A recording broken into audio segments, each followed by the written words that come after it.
Hi everyone, my name's Camille and welcome back to another video. As you can see by the title, I'm going to be giving you guys a giant book haul. So here's the bag. It's very heavy and very big, as you can see. And yeah, let's just get into the books. Okay, so oh, wish me luck with this one. Here's this. Nope, that didn't work. I tried my best. No books were harmed in the making of this video, maybe. Anyways, as you can see, the stack is very large. Let's count up how many books I got. 1, 2, 3, 4, 15, 16, 17, 18, 19. Okay, I got 19 books for $10, so I essentially got all of these for 50 cents, which is crazy. Anyways, let's go over them. So there really weren't any books there that I was particularly looking for. I got there a little late, so I think it was already cleaned out of all of the good books. I still think a lot of these look really interesting, and I'm excited to add them to my collection. So first up, we have Holding Up the Universe by Jennifer Niven. She also wrote All the Bright Places, which is on my TBR, somewhere on my bookshelf. And so this is a copy where it's a hardcover, but there's no dust jacket. So the print is just on the hardcover, and I think that's awesome. I love when books are like this. I don't like dust jackets that much. I hate when they get messed up, but I really like hardcovers. So this one doesn't have a synopsis on the back. It's kind of just reviews, so I'll try to find it inside the book. Oh, okay. I found a very, very small synopsis. It says, "A boy with face blindness and a girl who struggles with weight fall in love." That sounds really interesting to me, and apparently this is a first edition. I don't know how much value that would have, just because I've seen this book a few times in used bookstores and libraries and stuff, so I don't know if people like value it that much, but it's still pretty cool, and I really like that this doesn't have a dust jacket. Next up, we have another similar book where it doesn't have a dust jacket, and this one is called Words in Deep Blue by Kath Crowley. So this one also does not have anything on the back. It is actually blurred by the author of the last book. So, oh, this actually has a bookmark in it. Let's see. What did somebody use? A Polaroid picture of their Kanken. Very interesting. I'll have to keep this in here. It's really cool when you find people's bookmarks in used books. Anyways, let's try to find the synopsis in this one. Okay, this says, teenagers Rachel and Henry find their way back to each other while working in an old bookstore full of secrets and crushes, love letters and memories, grief and hope. This one is also a first edition in America. I think this is written by a British author. Next up, I have Razor Girl by Carl Hiaasen. I think I've read all of this guy's YA books. I was super into them when I was younger. I think all of his books are set in Florida and are kind of based on like the environment there, specifically animals in the wilderness, and I always really enjoyed them because they seemed very grown up and the kids were very mature and it didn't feel like he was talking down to you. So I believe that this is an adult novel, but I'm gonna check. Seems like it's an adult book. It says for the subject, swindlers and swindling, traffic accident victims, and it's a mystery detective novel. But anyways, this also has deckled edges, which I think is really cool. I don't know if you can really see it, but the edges are kind of uneven and it's like a rough cut paper. I really like when books have those. Next up, we have Middlesex by Jeffrey Eugenides. This book is super floppy and it has this kind of browning to the edges, which I think is super cool. I think this book is only something like 10 years old, maybe less, but it's still interesting that it's kind of browned.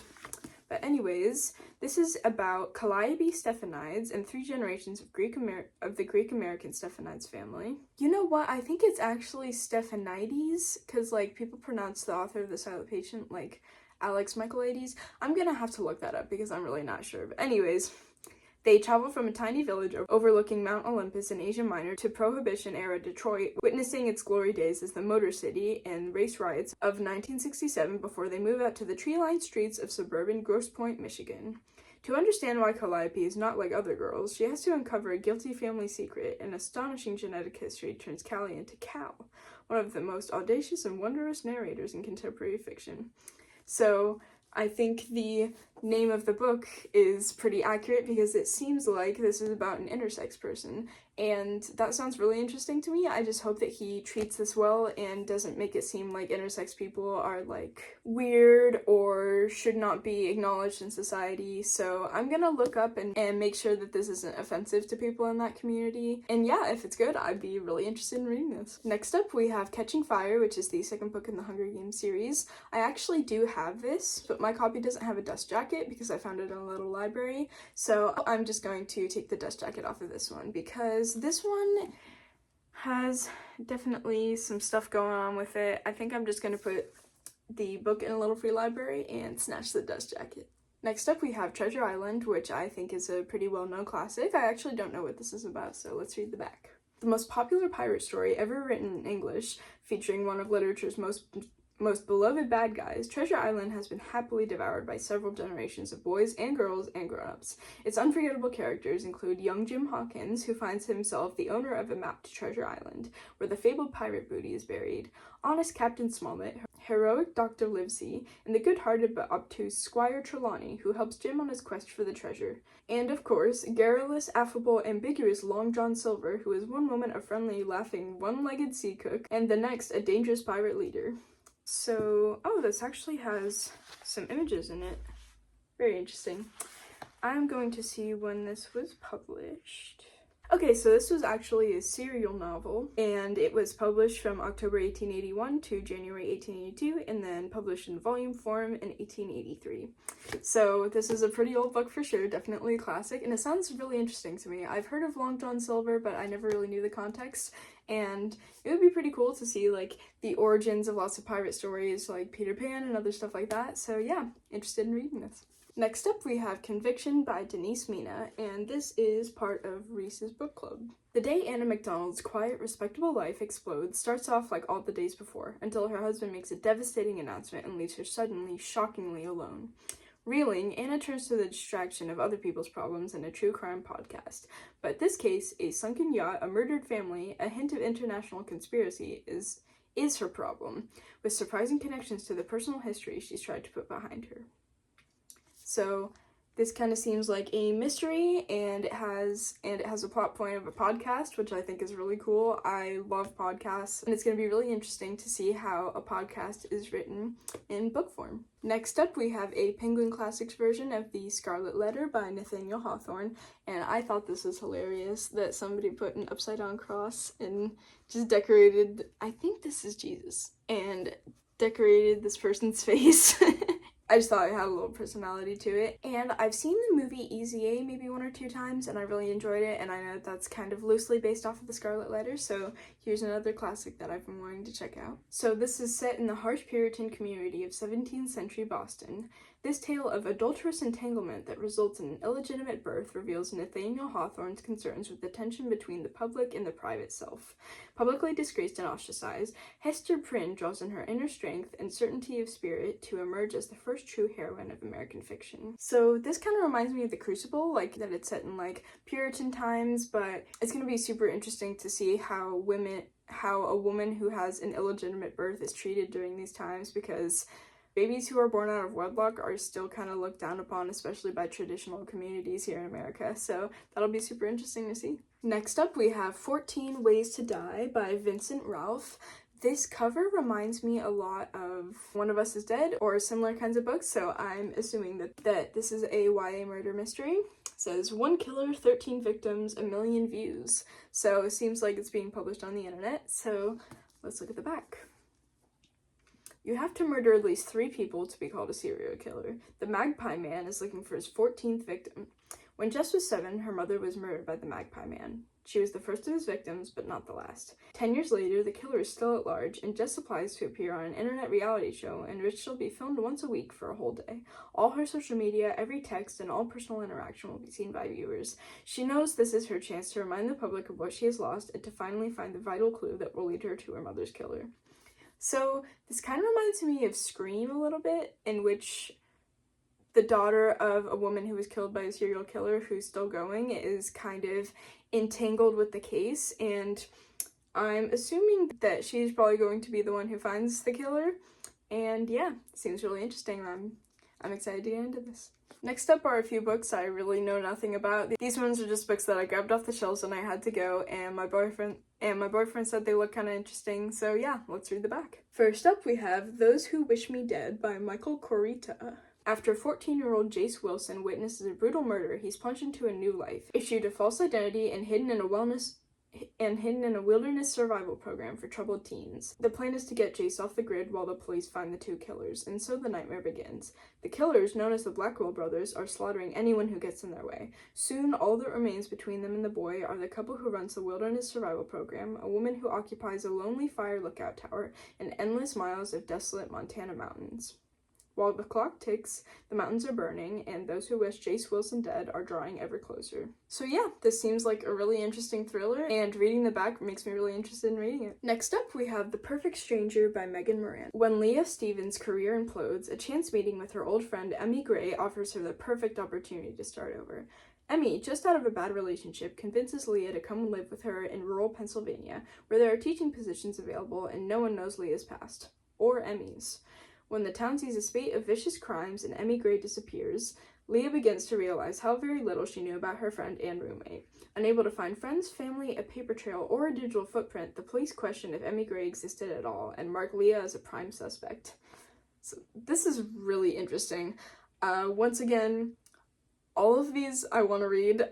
I've just made my physical TBR so much bigger, but yeah, this seems really interesting, and whenever I'm in the mood for a thriller, definitely gonna get to this one. Next up, we have The Flamethrowers by Rachel Kushner.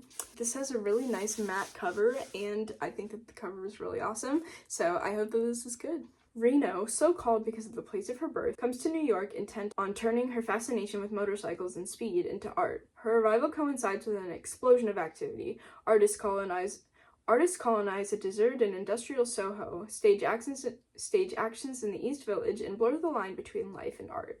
Reno is submitted to sentimental education of sorts by dreamers, posers, and raconteurs in New York, and by radicals in Italy, where she goes with her lover to meet his estranged and formidable family. So this doesn't give us too much information about the actual plot, so maybe I'll read a little bit more into it, but it sounds pretty interesting. Next up, we have the 2003 collection of Best American Poetry.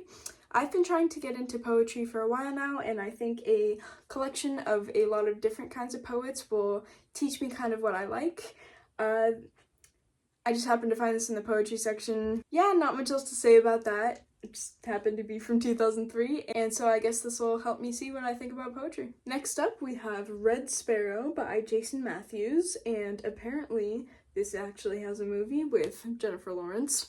So it is part of a trilogy, and I got the second book as well. So it says, in present-day Russia, ruled by blue-eyed, unblinking President Vladimir Putin, Russian intelligence officer Dominika Erigova struggles to survive in the post-Soviet intelligence jungle. Ordered against her will to become a sparrow, a trained seductress, Dominika is assigned to operate against Nathaniel Nash, a young CIA officer who handles the agency's most important Russian mole. So it seems to be a fictional story about world politics. I mean, it does actually have Putin in it, so it seems like it's fiction, but could definitely be something that's possible in the real world. As you can expect, it seems like the main character and the man that she has to go after fall in love. And I appreciate the forbidden love trope sometimes, so let's see how that goes. Like I said before, I also got the second one, Palace of Treason. Next up, I got Heart of Darkness by Joseph Conrad. So I was recommended this book by a book that I read about the Congo, and this is about his explorations there back in the 1800s. And so this is a fiction story based off of his experiences in visiting the Congo back in the 1800s. I've heard that it makes a lot of great points on colonialism, and it's a great classic to read. Also, it is very short. The font is a little small, but I don't think it would take me too long to read.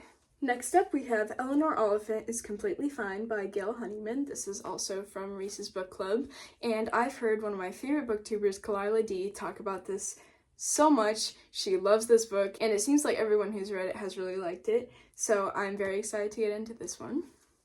It says, meet Elanor Oliphant. She struggles with appropriate social cues and tends to say exactly what she's thinking. Nothing is missing in her carefully timetabled life, where weekends consist mostly of frozen pizza, vodka, and phone chats with Mummy. But everything changes when Elanor meets Raymond, the bubbling IT guy from her office, whose big heart will ultimately help Elanor find the way to repair her own profoundly damaged one. So this So this sounds like a really sweet love story that's also about healing past trauma, so I'm really excited to get into this. Next up, I have another addition to my classics shelf, which is Memoirs from the House of the Dead by Fyodor Dostoevsky. And this says, in this almost documentary account of his own experiences of penal servitude in Siberia, Dostoevsky describes the physical and mental suffering of the convicts, the squalor, the degradation, in relentless detail, even down to the intricate procedure whereby the men strip for the bath without removing their 10-pound leg fetters. I assume those are weights that hold down your legs. So this seems to be a book about turmoils in prison and torture, and seems to be very, very serious, which I think most of Dostoevsky's books are. So I don't know if this is going to be my first introduction to his books. I do think I'm going to consult Bella from Throne of Pages because she reads a lot of classics and I think she's a Dostoevsky girly. I don't know if this will be my first one, like I said, but I'm really excited to get into this author. And last up, we have Before We Were Free by Julia Alvarez. So I know that this author has read In the Time of the Butterflies, which seems to be a lot of high school curriculum. I personally haven't read it, but I've heard that it's really good. And this seems to be, I don't know if it's a short story or just that it's a very short book, but I saw the author and thought it would be interesting. And this says, I wonder what it would be like to be free, not to need wings because you don't have to fly away from your country. Anita de la Torre never questioned her freedom living in the Dominican Republic, but by her 12th birthday in 1960, most of her relatives have immigrated to the United States. Her Tío Tony has disappeared without a trace, and the government's secret police terrorize her remaining family because of their suspected opposition to Trujillo's brutal dictatorship. Using the strength and courage of her family, Anita must overcome her fears and fly to freedom, leaving all that she once knew behind. So this kind of reminds me of Ruta Sepetys' books. If you've never heard of her, she writes a lot of YA historical fiction that's based off of real events. A lot of hers are about Europe, but Julia Alvarez's seem to be a lot about South and Central America. So this seems to be a super interesting read, and I'm trying to get back into historical fiction. So yeah. So those were the 19 books that I got for $10. I did not need to make my book collection bigger, but I did it anyways, and I'm really happy about it. And if you guys have read any of these books, please let me know, and I will put them up higher on my TBR, prioritize them. And yeah, I hope you have a great rest of your day. I'll see you soon. Bye.